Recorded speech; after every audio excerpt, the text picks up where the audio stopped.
It's time for more Good Day New York. Coming up this hour, Good Day's first wedding. We've had the best wedding tips all week as we prepared for the big day. The beautiful bride-to-be has picked her dress, and our couple is ready to head down the aisle and say I do live.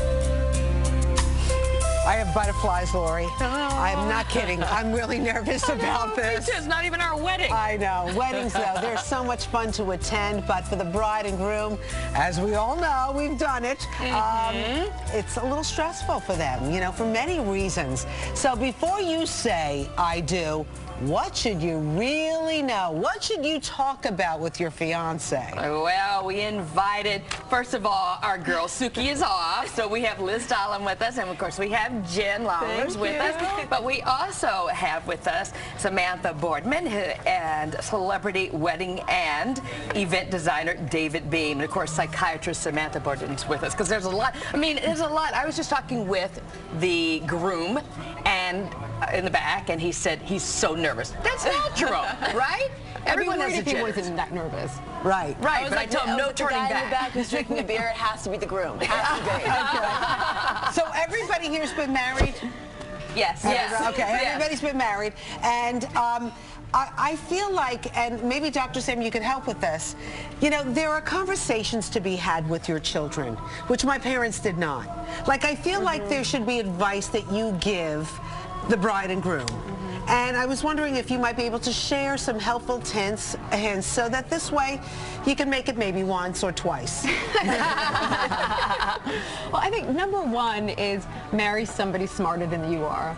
I always found that, you know, everybody I know, when you sort of, the person elevates you in some way, and you sort of see the good in them, and that there's always that sort of mutual admiration for one another, and actually your IQ can even sort of bump up when you're around somebody smarter.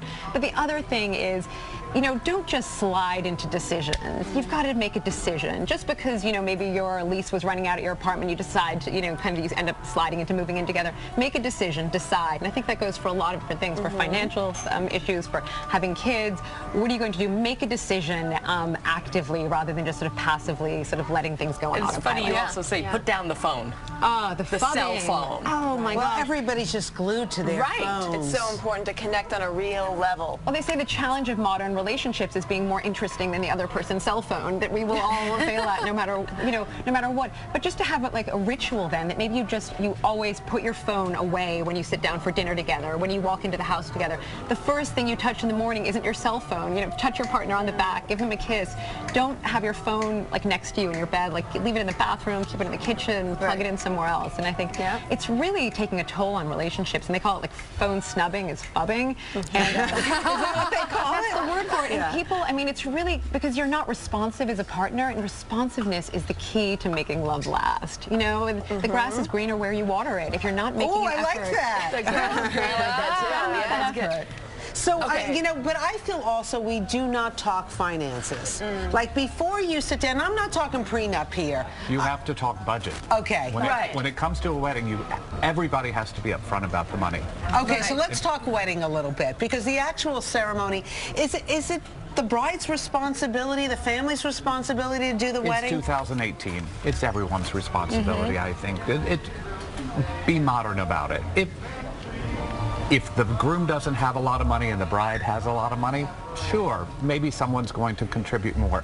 But it has to be an equal, so that everybody feels good going into it. And a participant also. And there are some areas, like you could take, one could take the, let's play for the ceremony, and someone else the honeymoon. Divvy it up. Divvy it up. Small wedding, big honeymoon. Exactly, and make everybody feel important and a part of. Right. Participate, like you said. It's really important, because afterwards, you don't want anything hanging over someone's head. Right, you feel responsible if something were to go wrong in the sector that you're, you know, supposed to be taking over. Right. Yeah. How did you do it, Liz? Yeah. Liz, you just got married how long ago? A year and a half ago. A year and a half ago. Yeah. And I think we have wedding pictures, too. I think we do, yeah. My husband wanted to be a part of it, so that was a little bit unique. I think some guys just don't want to check out. So he wanted to be a part of the planning, He wanted to be a part of the planning. Yeah, He did. So he was an active participant in all of it, so that it also can sometimes complicate things, because you have to get the check and board of approval from everybody. You had a great photographer also, as we see. Yeah, that was gorgeous. easy to choose. But I just think making everyone feel like they're a part of the day, whether it's your in-laws, your parents, the groom, all of that, it's just crucial because everyone feels invested in it. It's not just the bride's day, it's everybody's day. Since you mentioned in-laws, what about exes? Oh boy. What role do they play in all of it, psychologically and also with playing the seating arrangement? So Sam, let's talk about psychologically how you handle this first. You know, those exes, it is 2018, as you mentioned. There are quite a few exes a lot of the time. And so, you know, if you are going to spend some time with your ex, the key is have a drink, have coffee, do not have a meal. Do not say, hey, I had lunch with him last week, or, you know, I'm having dinner with him. There's something about breaking bread that really makes people jealous. So if you're going to spend some time together, like if you are going to see one another, make sure it's light and easy and it's a coffee or a drink. I know that a woman's heart is as big as the ocean, right? And you have a lot of different feelings for a lot of people maybe in your past, but I don't think there is any case where meeting up with an ex for really any reason is okay. It's cool. I don't think that anybody would be okay with that. Yeah, exactly. Unless maybe you have kids, right, Laura? Unless you have kids, and you're on good terms. You know, when my daughters get married at some point, I know I'll sit down with Brian and we'll figure it out. True. Yeah. You know, but it depends on the relationships because we know that a lot of exes don't even communicate after it's over. Yeah. Right. But, No, absolutely. But if there are parents, you have to have a plan going into the wedding. They both have to be there. They have to. Yeah, for your kids' sake. Absolutely. How do you seat them, David? Not together. Other sides of the room, and plant an aunt or an uncle in between just to watch. If it's a volatile relationship, have somebody watching. That's very interesting. That if it starts to go south, someone can move in. And a new wife or a new husband, should they just sit there and just be quiet? You know, a wedding, a wedding should have drama in flowers, makeup, hair, dress, not in the You pay too much to the table, so nice them way. get tossed around. Right. Yeah, because the potential is there, especially now. Oh, definitely. With politics and divorces, there's a lot of volatility in a room, but there's also a lot of love and a lot of celebration. So just help everybody concentrate on that. Right. Sam, how do you make sure that you stay in control? Because, you know, you always have one relative who thinks he's a great singer. You know what I mean? The reception time. And they get up and they want to sing, and it's not just one song, it's like, get the hook. Right. How do you, like, deal with, like, family beforehand? Well, you know, I think that having that kind of master ceremonies is essential, too, to have somebody kind of being the director who everyone has respect for and who's sort of a beloved member of the family and everyone admires. So I think that that person can kind of, you know, cut it after the first song, you know, or the long speech. And that everyone, as you said before, feels invested in participating. So everybody's got that role there, but you can't, you know, take over. And have someone who can anticipate. Oh, all right. You And know. not everyone gives the best toast.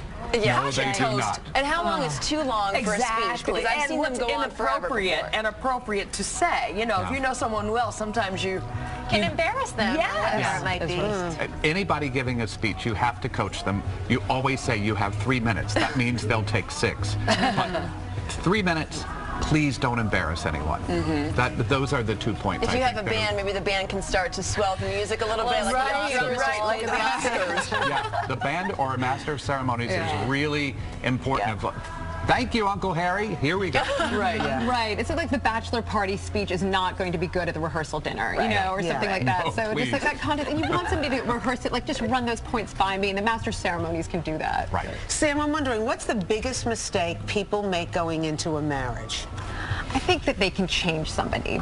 That they can sort of assume, because people do change, they will change, but not in the way you want them to. Usually for the worse, right? Well, no. They get really, like, you know, into their habits. They embrace them. It's like, who is this? Sorry, Liz. There's this assumption you guys have to be inseparable, attached to the hip. If you don't spend all your time together, there's something wrong. And actually, one of the best things to do is, like, don't forget about your friends. Keep up your hobbies. Make sure you have good friends. And actually, having good friends, research shows, helps marriages work. Because even when you're bickering, those you know, having a BFF helps you weather the storm too. So don't forget about yourself here, and encourage, if your, you know, spouse loves to go camping and you just hate that, enjoy, have fun, go. I'm going to go see a Broadway show. You know, we talked about in-laws, but children, because in our couple that's getting married today, the bride has 3 children and the groom has a son, and Have you they'll been have to a your green blended. room? I know, they're adorable. It's a while, but But when you're blending a family, that's also things to keep in mind on this day as well, right? Include everyone. Make sure everyone gets included equally when it comes to children. Yes, and if there's an ex involved too, let's make sure that that person is informed. They know when the kids are going to be home that night, everything. So I think that the information, the communication is just, it's open. And what about the following the day of marriage? The rest of their lives, and making sure, you know, you talked about putting down the cell phone, you talked about the things for the couple, but what about making sure the children, if they're blending a family, stay positive and strong? No, absolutely, that they're a part of it. If they're new kids on the way and something like that, that they feel that they're a part of it, that they don't find out about it through a friend or on Facebook or something like that, that there's information that they feel they don't need to name the child, you know, the new baby or something like that, but that they're a part of it, that they're not sort of second-class citizens in any way. And I think people can do a really, really good job of that and sort of blending these families, and knowing also that if you have a stepmother, you know, your mom is also valued. And also I think kids get really scared about not being able to talk about their mom or their dad. Right, they feel like someone's going to get offended. Totally, and that like they become in two different people in the different families, though, to sort of reassure them it's okay to talk about that, and you don't have to sort of silence them around that kind of thing. Dr. Samantha Boardman, great. Where can we find you, by the way? Oh, thanks. On positiveprescription.com. Positive Prescription. And David, where can we find you? DavidBeam.com, but it's B-E-A-H-M. Oh. Gotta be a little tricky. Very tricky. I have one of those too, and tell them. And yes, by the way, David, you've done some very fancy schmancy weddings. Just a couple. We just celebrated 20 years in business. Congrats. Well, congratulations. All the best.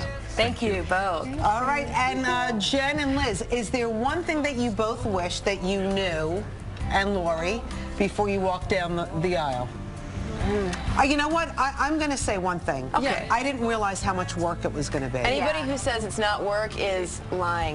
You know, it is work. You I have to be best planning friends. my wedding at all. Yeah. Yep. I have I just wanted brides a who party. quit their jobs and To do it plan. full time. Yeah. Right. It's a lot. There are a lot of decisions. There are. The wedding no, too. go ahead. Oh no, they do say like if we acted like we did at the beginning of a relationship, the whole time there would be no end of a relationship. You know, it's just like we've got to make that effort. It's Right, work. exactly. You don't have a good relationship, you work at it. Right. It doesn't just happen. All right. And wait for kids if you can. That's if you're going into it as single people with no children, wait. Give yourself some time. Some time to enjoy your Yes. relationship. Yes. And by the way, I hope our bride and groom to be are not listening to everything we just said.